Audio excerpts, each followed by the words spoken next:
Hey there, this is your coach James Wilson and welcome to this month's workout. This month we're going to be focusing on helping ourselves maintain and even improve our strength and fitness while remaining fresh for our riding. So especially making sure that we're not getting sore and really tired from our workout. So to do this, what we're going to do is we're going to use the same exercises each time we train, but we're going to change up the sets and reps a little bit to give the body something a little bit different to focus on. So we'll be doing the same thing, but just a little different. And so this will help, like I said, improve strength and fitness while also minimizing soreness and fatigue so you can get out on your bike and ride. So starting out, we're going to be pairing up a Turkish get-up with a sit-out. So I'm going to show you how the exercises look, and then you're going to look in your training logs to see, on day one, this is how many sets and reps you do for this exercise, on the second day and third day. So we got the 3 days laid out for you there. So anyways, I'm just gonna go over the exercises now, and then like I said, you'll use your training logs to see what sets and reps you're gonna use on what days. So here we go, show you a Turkish get up. So you're gonna start with your weight next to you. You're gonna use, well, actually I'm gonna get on my other side here so I can do a better demo. So we're gonna get it, use both hands to get it up and in position. We've got the arm and the leg out to the side. We're gonna get up on our elbow. We're gonna get up on our hand. We're gonna get the hips off of the ground, pull the knee under us and put it where our butt just was. Slide the hips over until the hand gets light, then slide the hips back over to bring us up. Windshield wiper the leg around, and then we're gonna step up in a good tall lunge here. And then we're gonna take a big step back, windshield wiper the leg, hinge the hips over so you can get the hand on the ground. And then we're gonna extend the leg, drop the hips down to the elbow, down to the back. And again, if you had multiple reps, you would just go into your next rep.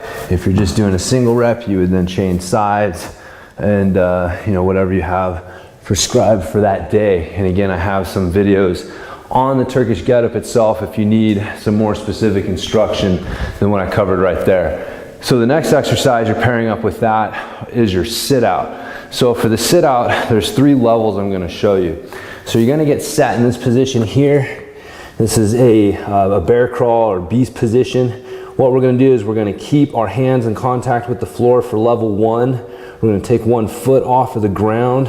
We're gonna rotate on the other foot, keeping the hands on the ground, the elbows locked out. We're gonna sit the hip down, pushing the knee through that hole, come up. Other foot comes off, push the hip through. It's real important that you keep both palms on the ground and the elbows locked out. So that's level 1. Level 2, what we're gonna do is we're gonna take the hand and opposite foot and we're gonna come through and we're just gonna sit the hip down and then come back. Opposite hand and foot, come through, sit the hip down and back. And then the final level, level 3, take the opposite hand. Now what we're gonna do is as we sit out, we're gonna extend the leg and we're gonna pull this elbow through behind us. And again, the other hand, pull the elbow behind you as you extend the leg to sit down and then drive back over. Elbow back, extend the leg, and then back over. So those are your 3 levels of the sit out. Again, you'll see each day, I'll tell you which level you want to do. So that's your first circuit. The second circuit, which is going to be our focus circuit, where we're going to spend most of our time, is going to be a double kettlebell shoulder press and a double kettlebell deadlift. And so you're going to need you a couple of kettlebells. You can also use dumbbells if that's what you have access to. Either one's fine. So for a shoulder press, you're going to clean your weights up, good strong feet, get our hips and core connected, shoulders down and back. You're gonna press the weights up, lock the elbows out at the top, and then bring it back down. Press it up, bring it back down. At the top, you wanna make sure that you're not leaning back and you have your biceps in line with your ears. You don't wanna press in front of you here. You wanna press up like this. So that's your double kettlebell shoulder press, and you're pairing that up with a double kettlebell deadlift. And so for this, you're gonna get your kettlebells, You're gonna stand between them. You want them between you want your arch of your foot lined up with them, not your toes. You want the arch of the foot, maybe even towards the heels a little bit. And so from this position here, we're gonna do our deadlift or hip hinge. We're gonna drive the hips back, let the chest come down, keeping the shoulders tucked. We're not reaching for the weights. Just keep bringing the chest down. And then when you get down to this position here, you're gonna drive through your feet, squeeze your glutes, nice and tall and thin at the top. Then you reverse the motion, push the butt back, let the chest come down towards the ground, keeping the shoulder blades tucked. Check your position. If it comes in front of you, pull the weights back. Nice and tall and thin at the top. Bring them down, check your position, back up. So this is your double kettlebell deadlift. So that's your main circuit that we're gonna be using. The next circuit is gonna have a uni farmer's walk and a windmill. And so a uni farmer's walk, unilateral farmer's walk's pretty straightforward. You're gonna grab your kettlebell, you're gonna hold it on the side here. We want a tall spine, shoulder down and back, flaring the lat out. We want this elbow locked out, so think about your elbow pit facing forward, not in towards you. And then we're gonna maintain this while you walk. And again, you don't need much space. You can walk a little circle. You can walk a figure 8. If you walk a circle, make sure you do both directions. So like the second set, maybe do the other way. So this is your single arm farmer's walk. If you start to lose this position here, your elbow starts to cock in, even if you can hang on to the weight, you need to stop. That's the end of the drill. You're losing what we're looking for. So make sure you do both sides, each set with that. The next exercise is going to be a windmill. And so I'm going to show you a couple variations of this. The first one, the most basic, is the stick windmill. Start with this one if you've never done this. What you're going to do is you're going to stagger your feet. So one foot is a little bit in front of the other, not too far. So you almost feel like you're standing on your pedals on your bike. And then from here, we're going to shift our weight to this back leg. So I've unweighted this front leg, the knees bent, nice and relaxed. I don't have it locked out. So not what I'm looking for. And then I'm gonna point this shoulder down towards the ground as I look to get my elbow behind my knee.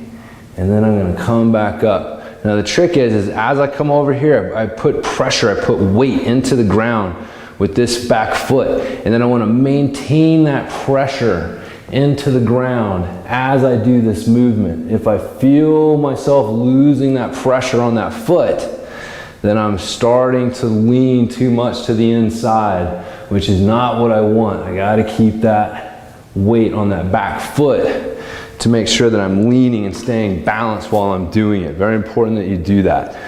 So once you got your stick windmill down, you can add in a weight to this. And so the easiest way is to grab your kettlebell, press it overhead, and then it's the same movement.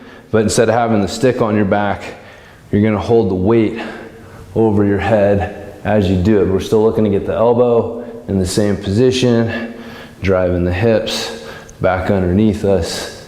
So this is your weighted windmill once you've got the movement down with the stick. So that's your third circuit. And then finally, our final circuit, we're gonna be looking at a goblet squat and a standing pullover. So for a goblet squat, you're gonna grab your kettlebell. We're gonna hold it by the horns like this. Feet shoulder width apart, toes pointed out just a little bit. And then we're gonna pull ourselves down. I wanna think about trying to sit my butt on a curb behind my heels. I want the pointy part of my elbows on the meaty part of the inside of my knees. I wanna be able to push my knees out at the bottom if I wanted to. In fact, it's not a bad idea to do when you get down here. Now you're gonna drive through your heels. You're gonna squeeze your glutes. You're gonna come up nice and tall and thin at the top. And then come back down, nice and tall and thin at the top. This is a good goblet squat. Show you from the side here.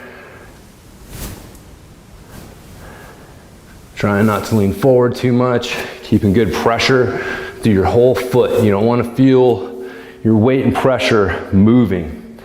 So the second exercise is a standing pullover. So for this, you're gonna hold it bottoms up. by the horns. Now, the important thing here is to make sure that you keep your belly button and your butthole connected, your core and your hips.